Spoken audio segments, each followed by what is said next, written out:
everyone to this very nice occasion. A lot of planning has gone into this particular occasion, as you can imagine. And so now we are here for the nuptials. But before we do that, we'd like to speak to someone that brought God, Jehovah. He provided marriage of his earthly children. Certainly, it would be good for us to speak to him and to see what it is that he tells us, happy and lasting marriage. The first man, Adam, was noticed by God to have need for a helper element to him. And this was so he could fulfill that commission that was originally bestowed upon him and Eve to fill the earth and subdue it. The first couple together, he married Genesis chapter 2, verses 21. It says there, so Jehovah God caused the man to fall into a deep sleep. And while he was sleeping, he took one of his ribs and then closed up the flesh over its place. Verse 22, the rib that he had taken from the man to the man. This particular union that he had instituted by marrying them, it was meant to be permanent. The reason why we know that is because in verse 24 it says there that the man will leave his father and his mother, and he will stick to. The footnote says he will remain with his wife, and they will become one flesh. So since Jehovah God is a God of love and he's a happy God, honorable marriage reflects these particular qualities. Well, how is it that you can make marriage last in love and happiness?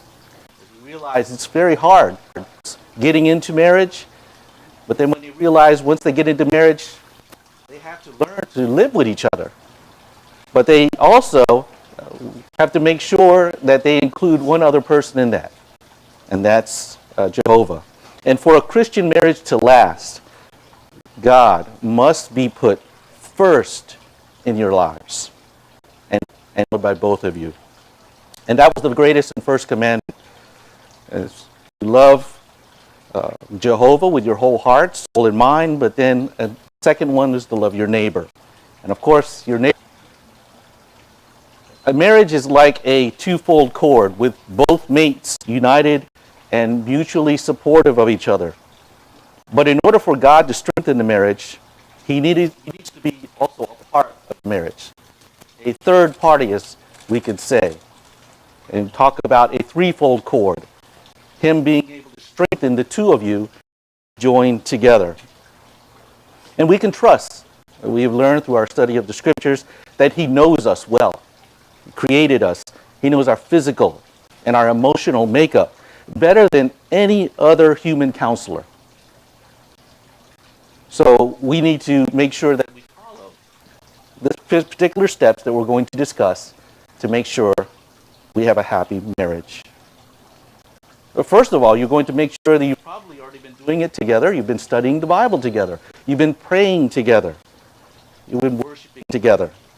These things will draw you closer to Jehovah. Zachary, we're going to speak to you as a husband. At this time, you want to be a husband. The Bible tells us that man was created with attributes that would make him a successful family head. And as such, the man would be responsible before Jehovah for the spiritual and physical well-being of his wife and family. Man who was appointed by God to be the head of the head, your head is Jesus Christ. And so a wise husband learns how to exercise headship by imitating Jesus, of course. You need to take the lead in a loving way.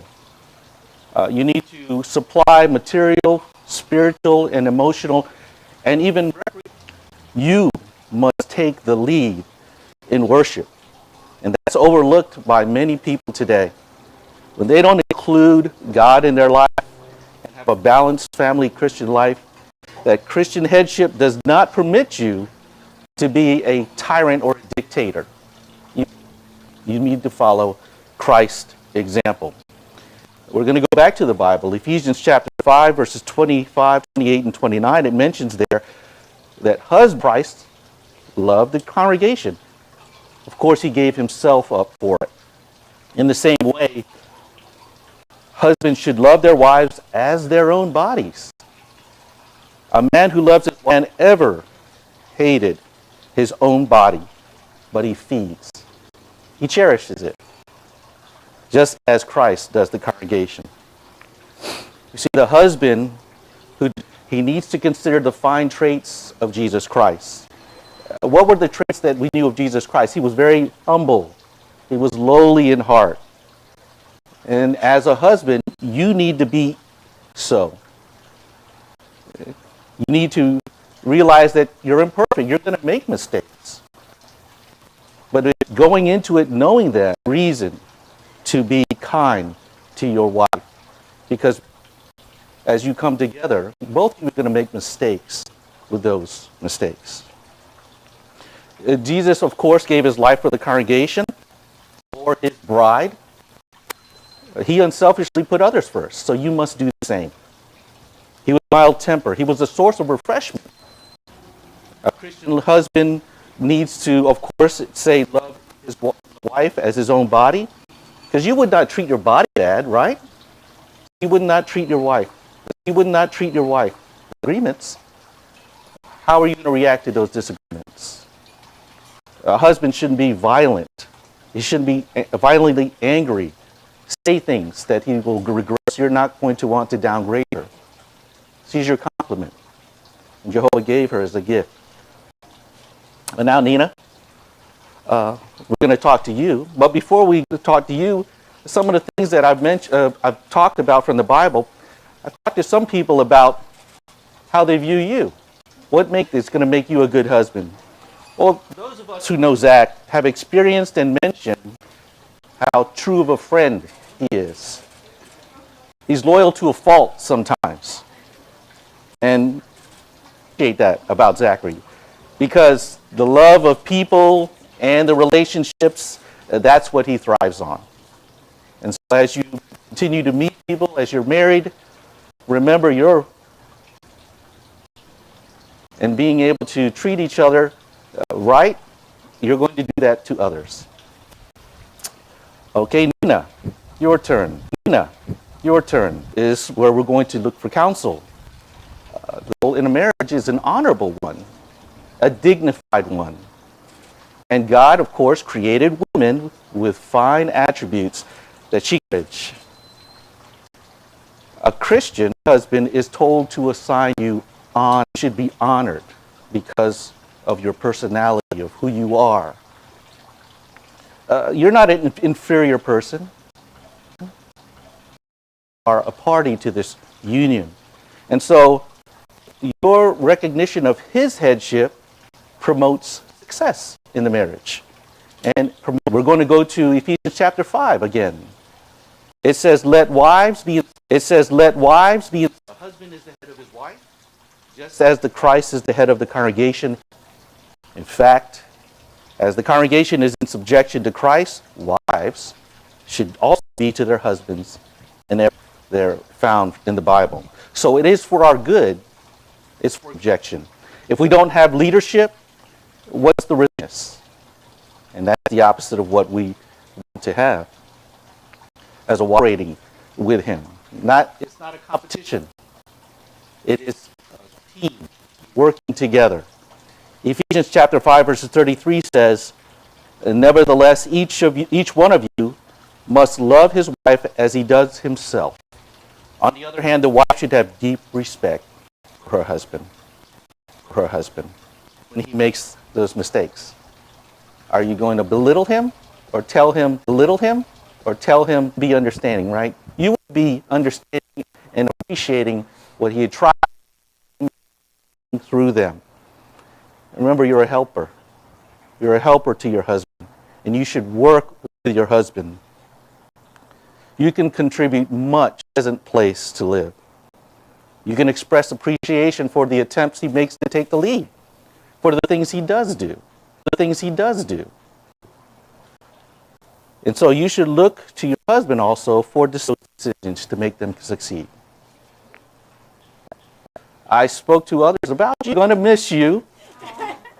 They realize that to others and how true a friend you are. And so we appreciate marriage. Well, how are we going to make sure that we know? Well, of course, love is important. And of course, in the Bible, there were different types of love that were talked about.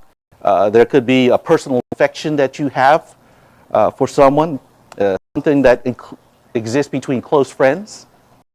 There's also another love that is between family members. The next love is described as agape. Cultivates a love of God first, and one God first, and one. Then they cultivate a love for other. Principles that's found in the Bible. Concern for others, doing things for others, and doing right things, because there may be people that don't deserve love. But when you show love anyway, right? And also that type of love is going to help you as far as the scriptures mention, continue putting up with one another. So love should clothe yourselves in.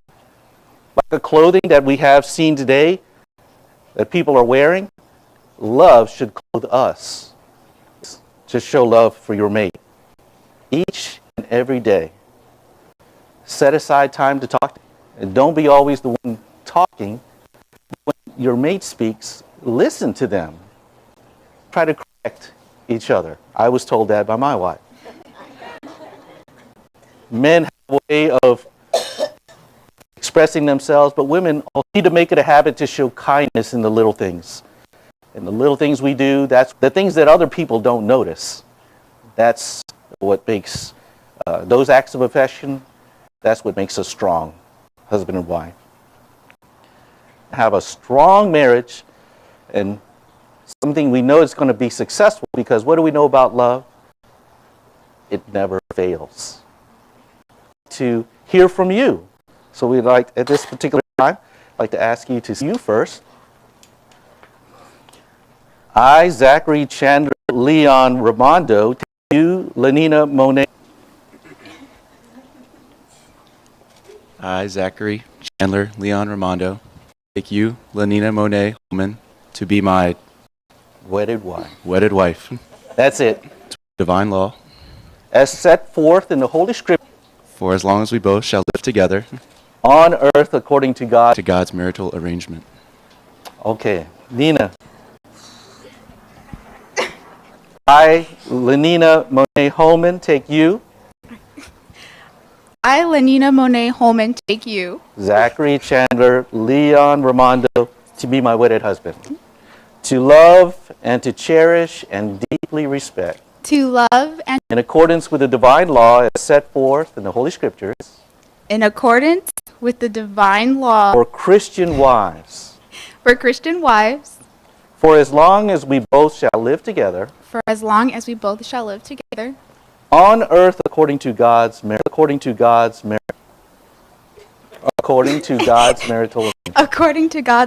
arrangement. All right, very good. I understand there are rings.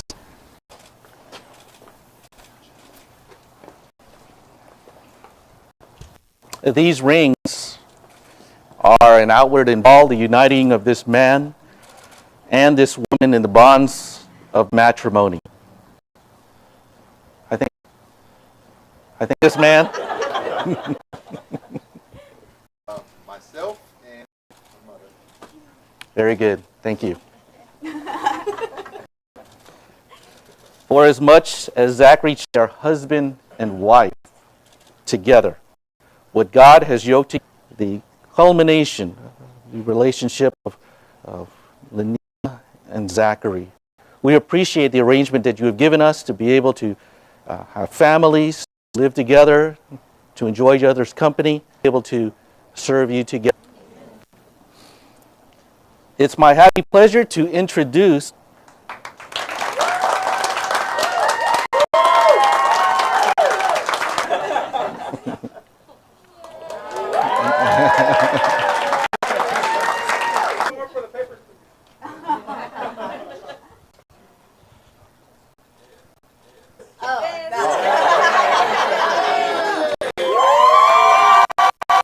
Yeah.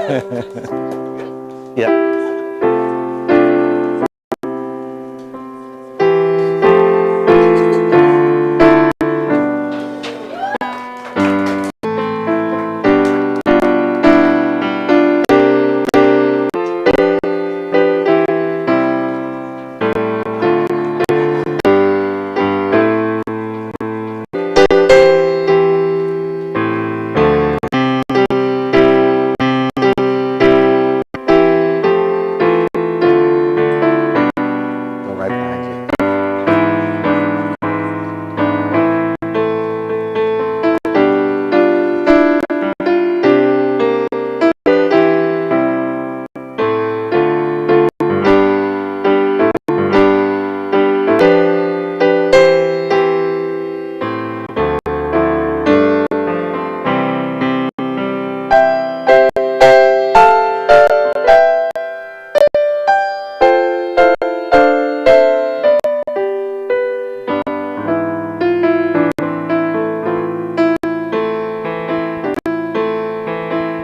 There you go. Want to thank everyone for being here for LaNyna and mine, and remember to have each always show respect to each other and have our conduct. There's some champagne or cider for you. Meanwhile, the bride and groom wine. So enjoy your cocktail time, everyone. The bar is open. There's free-flowing champagne, cider over at the bar at the far end if you'd like something to drink.